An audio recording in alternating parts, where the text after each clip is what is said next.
Ang tawilis na ito ay galing sa Taal Lake. Wow! Ang tataba. Sarap, to. Mapakamalinamnam yan, pare ko. Pero alam mo ba, Jen? Oo.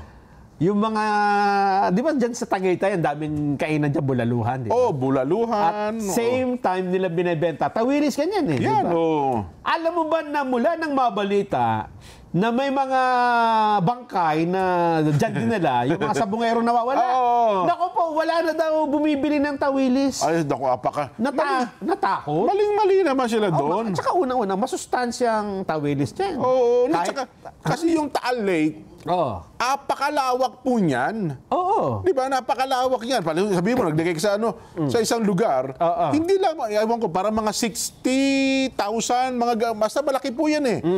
Sabi nga ni Director Bakulkol at saka ng BFAR, kung halimbawa, sige, nilagay doon sa isang portion, hindi ka naman maniniwalaan niya, kakalat niya kahit sa isang hektarya lang ng tubig.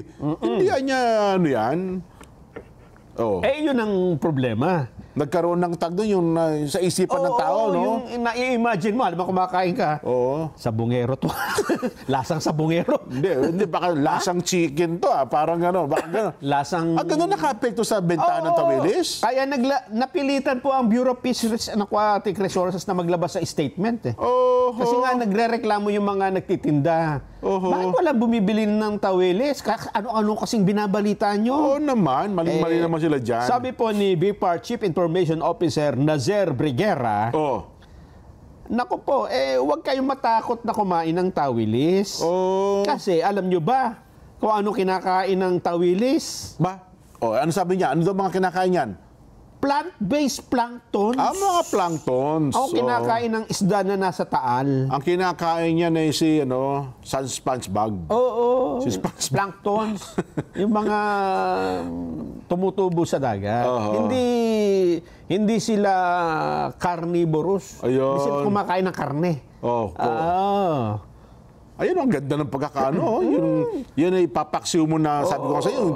Pa-order tayo mamaya niyan. Dito yata sa Visayas, mayroong tawilis eh. Hindi, peke doon yan dyan eh. Peking tawilis din nandyan eh. Mukhang tawilis lang eh. Iba daw kasi ang sarap pagkagaling dyan sa Totoong ano. Kasi ang tubig yun yung maligamgam ng konti. Nagpapasarap din yung tubig ng bulkan eh. Gusto kong tumunta ng Tagaytay dyan, ha? Pumunta tayo bukas.